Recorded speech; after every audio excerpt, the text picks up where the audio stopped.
So Okay. you reminded me of this, Coke, and I just have to read it to you.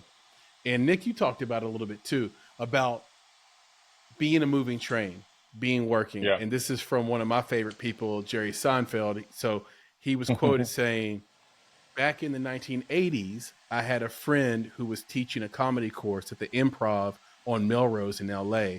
And he asked me if I would come and talk to the class. I said, sure. And I went in, and there was, I don't know, maybe 20 people in the class. It was in the afternoon.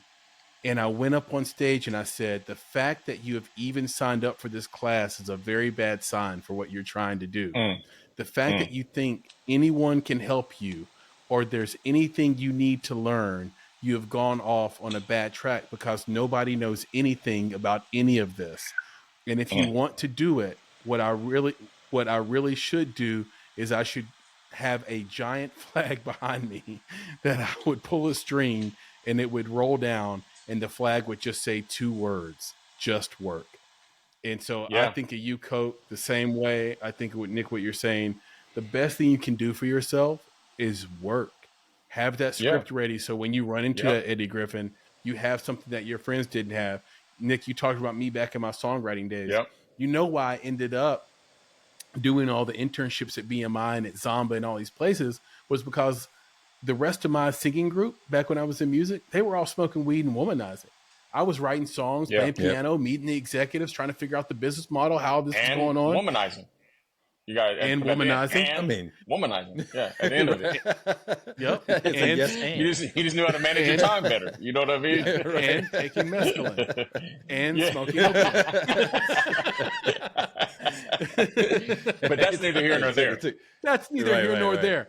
But But now I tell it's a- people that it's all a the great time. I'm quote like, from you Seinfeld. know, not this. Yeah, amazing quote. Just do it. I mean, that's so cliche, but it's like, what are you waiting on? You are the help you're waiting on. You are the you're waiting on. Like I literally have done films for $100,000 budgets to 2 million to 2.5 million. So, and I treated them all the same. So I think it's just again, especially with technology being what it is, man, get creative. Like you have especially now with this new iPhone, you literally have a film camera in your hand.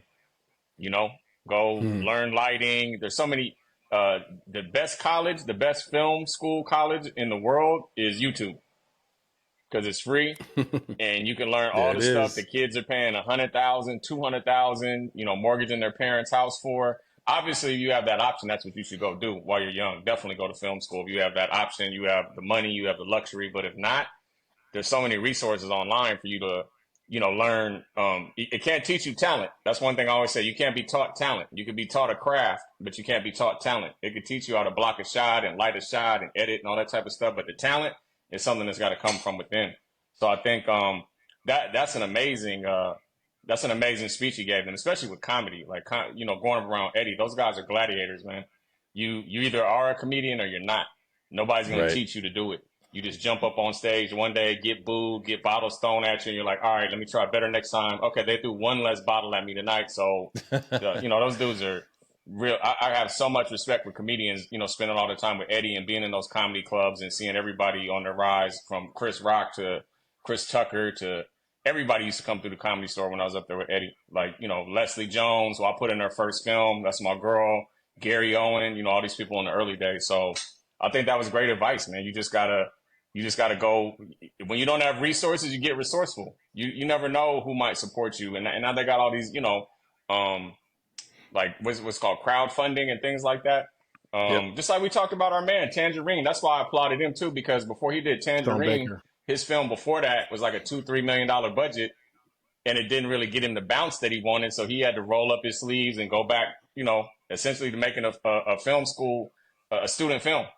Would be dang near a student film, but he made something magical. So I think you can't teach talent. That's the one thing I like to tell people all the time, man. You can't teach talent. Like craft is one thing, but talent, because the talent is what's going to keep you eating the top ramen when the hunger pains come, because they're going to come no matter who you are. And we were laughing earlier about Chris and his college days and stuff like that. But I remember literally during my ascent in the film industry, being so broke one time, I literally used to dream about food.